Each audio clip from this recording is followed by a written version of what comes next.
What it is, what it do, cyber world. It is your girl, the one, the only Ash said it. AshSaidIt.com, AshSaidIt.com. Welcome to the Ash Said It Daily Podcast Show. I appreciate you guys for all of your love and support.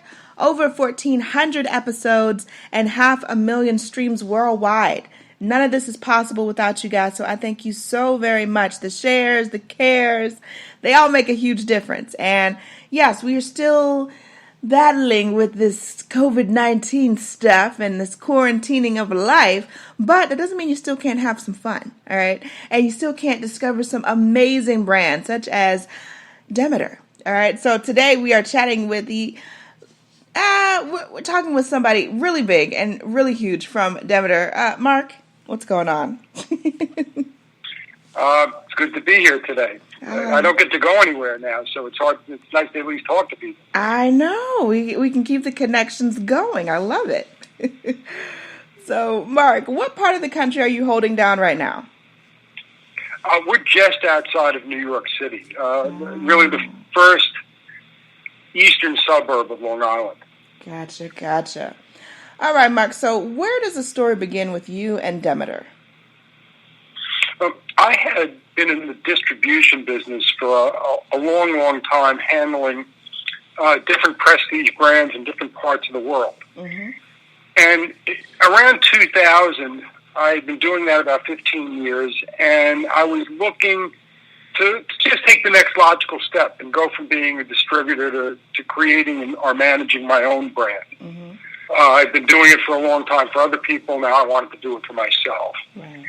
And a friend of mine, actually a guy named David Horner, who was one of the four founders of Giorgio, Beverly Hills, and who had been the president of that for many years, introduced me to this little brand down in Greenwich Village called Demeter Fragrance Library.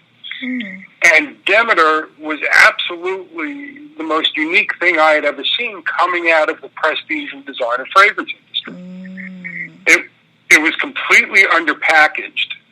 And I say that from perspective where the designer fragrance industry to me is the greatest, most elegant packaged goods category in the world. We do packaging like nobody else. Right.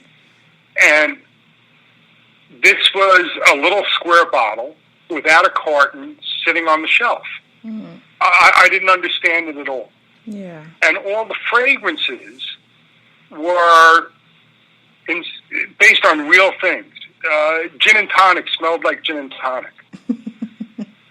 Angel food cake smelled like angel food cake. Oh. And the first time I saw it, really, I just didn't get it. Yeah. And when I looked at it about, a year and a half later, when I had already resigned from my last company, and I was actively looking for what my next act would be, I saw it again. And I don't know, whatever it was, the difference in time and perspective, it all made sense. Because what Demeter was really about was about emotion. It's about the idea that your most powerful sense memories come from the sense of smell, just the way we're wired as people. So if you take that fact and then put it together with the idea that we're making fragrances based on real objects and experiences, we're going to trigger the memories that you personally have associated with that item. So let me give you some personal examples, if that's okay. Yeah, go ahead. Our chocolate chip cookie is based on the chocolate chip cookie recipe that the founder's mother used that was clipped out of a lady's home journal in 1958. Wow.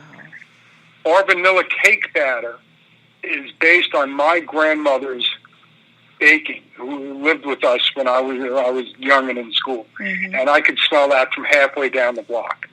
Those are very, very powerful memories, and they're very personal. Yeah. One of the things that we now know about scent is that there is no innate sense of whether something smells good or bad. It's all learned, and it's all cultural. So we believe that if we smell lavender, it's going to relax us, and it does because we believe it. Now, if you smell natural lavender, there are maybe aromacology and homeopathic things, but when you smell an artificial lavender, what you're reacting to is the association in your own mind. So those associations can be different for different people. Right. If your grandmother burned down the house when she was baking, you're going to have a different set of memories than I am. Yeah. So what we go for is an accommodation, if you will. Mm-hmm. If I think 75 or 80% of the people think this smells a certain way and it has a certain association, that's good enough for me. Right. And I understand not everyone's going to be in the same place. Yeah. And that's why we ended up having 300 different fragrances, because it's very, very personal relationship with scent. Yes. I have to say, when this came into my inbox and it immediately, I said, wait, what? Puppy's breath.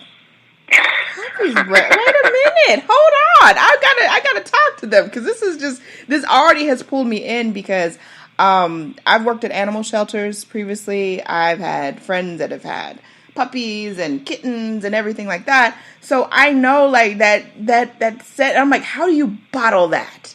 How do you bottle puppy's breath? It's incredibly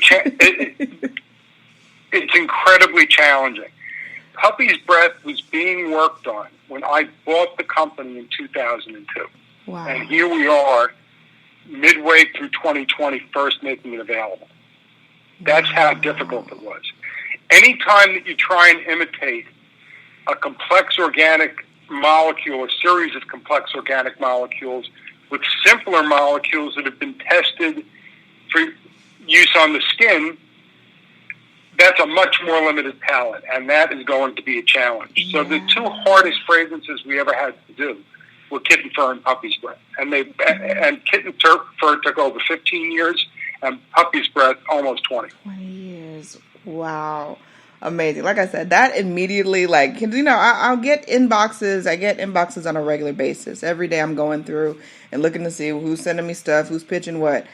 Puppy's breath fragrance, that immediately had my antennas up, because I had never in life ever even heard of anything I've never heard of such an abstract concept of creating a fragrance that is going to, like you said, make you reminisce back on a little puppy. I'm excited. Well, it's interesting that you would think that's abstract, because the way I describe our work is we're the photorealists of the fragrance industry. I would say that too. And I think that most of the fragrance that we experience, which is complex and has different dry downs and changes over time, are much more analogous to impressionists. Yeah. Well, when I say complex, I mean most fragrance companies are not going to even try to go that route. You guys have gone above and beyond. And from what I'm hearing from everyone, you guys are actually doing really awesome. Well, we're doing a lot of fun stuff. Yeah. Being on the fringe is not always the most financially rewarding place to be. This is true. But